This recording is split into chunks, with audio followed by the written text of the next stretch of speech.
দিব্যশ্রী চ্যানেলে আপনাদের সকলকে স্বাগত। স্বামী শারদেশানন্দজির লেখা শ্রী শ্রী মায়ের স্মৃতিকথা থেকে পাঠ, আজ পর্ব 4।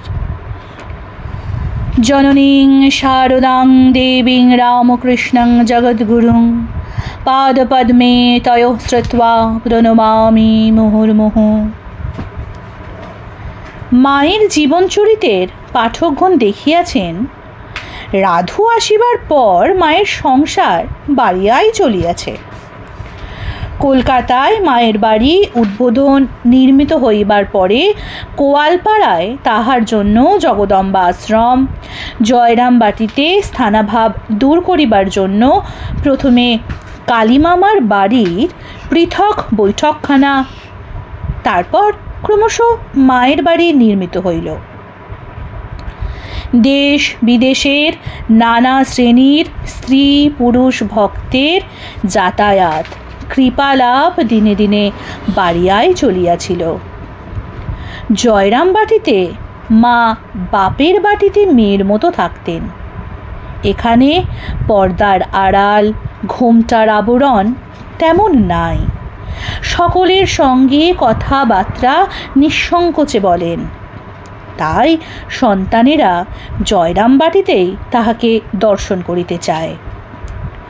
উদ্বোধনে মা শ্বশুরবাড়ির বধূটির মতো থাকেন। দেখা পাওয়া আলাপ করা কঠিন। উদ্বোধনের বাড়ি তাহারই জন্য নির্মিত। পূজনীয় শরৎ মহারাজ মনে করেন তিনি মায়ের বাড়ির দাঁড়ি। মা তবু জানেন এটি সাধুদের আশ্রম। তাই দলবল লইয়া আসিয়া উদ্বোধনে যখন থাকেন, আশ্রমে যাহাতে অসুবিধা না বাড়ে সেদিকে সব সময় দৃষ্টি রাখিয়া চলেন। উদ্বোধনে থাকাকালীন ভক্ত সাধুগণই তাহার সেবা যত্ন করেন, আর জয়রামবাটিতে থাকার সময় মাই সকলের সেবা শুশ্রূষায় ব্যস্ত থাকেন। নিজে প্রয়োজনীয় জিনিসপত্র সংগ্রহ করেন, রাঁধেন, খাওয়ান, এঁটো পরিষ্কার করেন, সন্তানদের বিশ্রামের ব্যবস্থা করিয়া দেন। দুরাগত ভক্ত সন্তানগণকে 2-1 দিন না রাখিয়া ছাড়িতে চান না। তাহাদের সুখ সুবিধার জন্য সদা উৎকণ্ঠিত। এমনকি তাহাদের বাড়ি ঘর আত্মীয় স্বজনদেরও খোঁজ খবর নেন, সুখ দুঃখের কথা শোনেন, সহানুভূতি সমবেদনা প্রকাশ করেন, পরামর্শ দেন। মা তো মা, সত্যিকারের মা। বিদায়কালে বিষণ্ণ হইয়া পড়েন, ছাড়িতে পারেন না। সন্তানেরা কেহ যখন চলিয়া যায়, যত দূর দৃষ্টি যায় মা রাস্তার দিকে তাকাইয়া থাকেন। চোখে অশ্রু ঝরে। সন্তানের হৃদয়ে সে স্মৃতি দৃঢ়বদ্ধ হইয়া যায়। উদ্বোধনে মা বধূর মতো থাকেন। তাহার দর্শন পাওয়া বড় কঠিন, প্রসাদ পাওয়া বহু ভাগ্যের কথা। মায়ের হাতে খাওয়া তো অসম্ভব ব্যাপার। উদ্বোধন হইতে গঙ্গার ঘাটে মা স্নানে যান। শাশুড়ির আঁচল ধরা নতুন বধূটির মতো গোলাপ মার পিছনে পিছনে।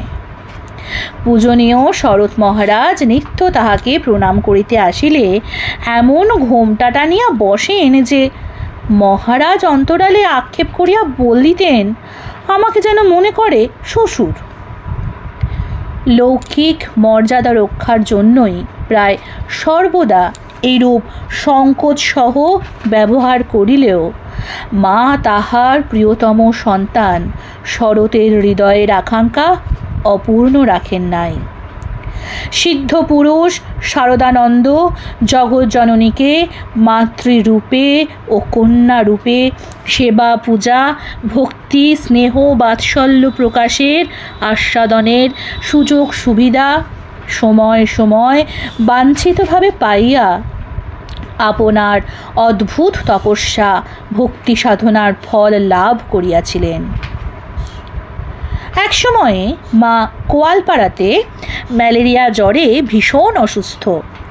পিত্তের প্রবল প্রকোপে শরীরে অসহ্য জ্বালা যন্ত্রণায় ছটফট করিতেছেন। মহারাজ কলকাতা হইতে সুযোগ্য ডাক্তার কাঞ্জিলাল ও বিশ্বস্ত সেবক ভূমানন্দকে পাঠাইয়াছেন, কিন্তু তাহাদের চিকিৎসা সেবা যত্ন ফলদয় না হওয়াতে পরে নিজেই আসিয়াছেন অতিশয় ত্রস্ত ব্যস্ত হইয়া। কন্যা দেহের জ্বালায় অস্থির, ঠান্ডা করো বলিতেছেন। চিকিৎসক সেবকের চেষ্টায় বিফল।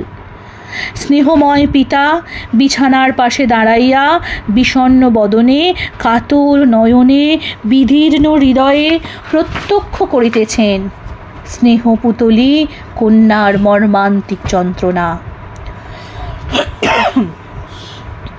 আর্তদুহিতা পিতার গায়ে হাত দিলেন। দেহের শীতলতায় হাতের জ্বালা উপশম হইল। বাঁচলুম বলিয়া স্বস্তির নিঃশ্বাস ছাড়িলেন। পিতার প্রাণ উৎফুল্ল হইল। ভরসা পাইয়া তাড়াতাড়ি গায়ের জামা খুলিয়া ফেলিলেন, আরও কাছে গিয়া বসিলেন। অম্বিকা তাহার লম্বোদরের স্নিগ্ধ উদর স্পর্শ করিয়াই হোক, অথবা হৈমবতীর ন্যায় পিতা হিমালয়ের দেহের শীতল স্পর্শেই হোক, স্বস্তি শান্তি পাইলেন। দারুণ জ্বালার উপশম হইল। বাবা মেয়ে দুজনেরই প্রাণ ঠান্ডা। এইরূপে কচ্চিৎ কখনো এই বিশুদ্ধ অপার্থিব বাৎসল্য রস কিঞ্চিৎ আস্বাদন করাইলেও মা মেয়ে শেষ অসুখের সময় নরবপু অপ্রকট করার পূর্ব মুহূর্তে বাবার হাতে খাইয়া শারদানন্দের অন্তর্নিহিত আকাঙ্ক্ষা পূর্ণ করেন বিশেষভাবে। মা তাহার অপর কোনো দিন সন্তানকেও কৃপা করিয়া স্বহস্তে খাওয়াইয়াছেন মায়ের মতনই, আবার খাইয়েছেনও মেয়ের মতোই। অতীন্দ্রিয় লোকে বিচরণশীল সদা ভাব ভাস্বর রাজা মহারাজের মন মাতৃসন্নিধানে ক্ষুদ্র শিশুর আকার ধারণ করিত। তাহার সন্তানগণ যে এক মায়ের ছেলে, ভাই বোনের মতো, সে কথা তাহাদের অন্তরে দৃঢ় করাইবার জন্য মা সচেষ্ট থাকিতেন। আবার স্ত্রী ও পুরুষ ভক্তগণ যাহাতে পরস্পর হইতে সর্বদা দূরে থাকেন, একে অপরের সঙ্গে কথাবার্তা মেলামেশা বেশি না করেন, সে বিষয়েও মায়ের তীক্ষ্ণ দৃষ্টি থাকিত। জয়রাম বাটির ছোট বাড়িতে একত্রত খাক্কা খাওয়ার মধ্যেও মা ছেলেদিগকে মেয়েদের নিকট হইতে সর্বদা দূরেই রাখিতেন। বিশেষ কাজের প্রয়োজন ভিন্ন ছেলেদের বাড়ির ভিতরে যাওয়া কিংবা মেয়েদের সঙ্গে কথা বলা নিষেধ ছিল। জল খাবার খাওয়া অথবা অন্য প্রয়োজনে তিনি নিজেই তাহাদের ডাকিতেন, কাছে বসিয়া খাওয়াইতেন, প্রয়োজনীয় কথা বলিতেন, এমনকি তাহার নিকটেও বেশিক্ষণ থাকিতে দিতেন না। বলিতেন, আর কিছু না হোক বাবা, আকারটা তো মেয়ে মানুষের। সন্ন্যাসী সন্তানগণের আধ্যাত্মিক উন্নতির জন্য মার কি চেষ্টা, কত উপদেশ। কখনো আবার একটু হালকা সুরে বলিতেন, বাবা সংসার করো নাই, ঘুমিয়ে বাঁচবে। পূজনীয় যোগানন্দ স্বামীর নাম করিয়া বলিতেন, যোগিন বলিত, মা সাধু হয়েছি, এবার ঘুমিয়ে বাঁচব। সংসারী সন্তানদেরও সংসারে ডুবিয়া না গিয়া ঠাকুরের চিন্তা ও সংযত জীবন যাপন করিবার জন্য কতভাবে উপদেশ দিতেন। বলিতেন, দু একটি ছেলে মেয়ে হবার পর ভাই বোনের মতো সংসার করবে, আলাদা থাকবে। সম্ভব হলে সন্তানদের নিয়ে স্ত্রী দূরে থেকে তাদের মানুষ করবে, স্বামী রোজগার করে তাদের ভরণ পোষণ করবে। মা তাহার ভাই ভাইজিদের ভোগ তৃষ্ণা সংসার জ্বালার বিশেষ দুঃখ অনুভব করিয়া সময় সময় অন্তরের বিরক্তি বিতৃষ্ণা প্রকাশ করিতেন।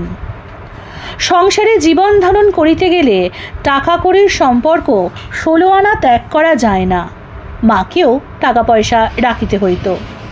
বুঝিয়া শুনিয়া খরচও করিতেন, কিন্তু নির্লিপ্ত ভাব। অর্থের প্রধান মাদকতা সঞ্চয় লালসা ও অহমিকা ভাব কেহ কস্মিন কালেও মায়ের ব্যবহারে দেখিতে পায় নাই। প্রথম দিকে তো টাকা কড়ি স্পর্শই করিতেন না। শেষের দিকে সংসার বাড়িলে যখন অর্থের প্রয়োজন হইল, তখন অর্থ আসিতে লাগিল যথেষ্ট, কিন্তু সে যেন স্রোতের জল, আসিতেছে চলিয়া যাইতেছে, মায়ের হৃদয় স্পর্শ করিতে পারিতেছে না। জয়রাম বাটিতে ডাকপিয়ন মানি অর্ডারে টাকা লইয়া আসিল। মা টিপসই দিলেন। অপর একজন লিখিল শ্রী সারদা দেববার টিপসই। পিয়নই টাকা গনিয়া দেখাইয়া দিল। মা মুঠো করিয়া লইয়া ঘরে রাখিয়া দিলেন। পিয়নকে প্রসাদ দিয়া মিষ্ট কথা বলিয়া বিদায় করিলেন। কেহ জানিতে পারিল না কত টাকা আসিয়াছে, কে পাঠাইয়াছে। পরে অবসর মতো কাহারও দ্বারা পত্র লিখাইয়া ভক্তগণকে প্রাপ্তি স্বীকার ও আশীর্বাদ জানাইলেন। সেবক কেহ উপস্থিত থাকিয়া মানি অর্ডার গ্রহণ করিলেও টাকা বেশি নড়াচড়া গণা বাছা করা নিষেধ করিয়া বলিতেন, বাবা, টাকার শব্দ শুনলেও গরিবের মনে লোভ জন্মে। টাকা এমন জিনিস, দেখলে কাঠের পুতুলও হাঁ করে। ভক্তেরা কত জিনিস, ভালো ভালো মিষ্টি ফল কাপড় চোপড় লইয়া আসিতেন। মা প্রসন্ন অন্তরে গ্রহণ করিয়া আশীর্বাদ করিতেন।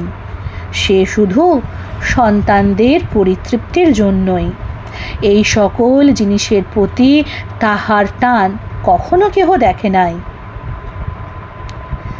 নিজে যে সকল বস্ত্রাদি ব্যবহার করিতেন তাহা সাধারণ মধ্যবিত্ত লোকেরই উপযোগী, এবং যত দিন ব্যবহার করা চলিত তাহা ত্যাগ করিতেন না।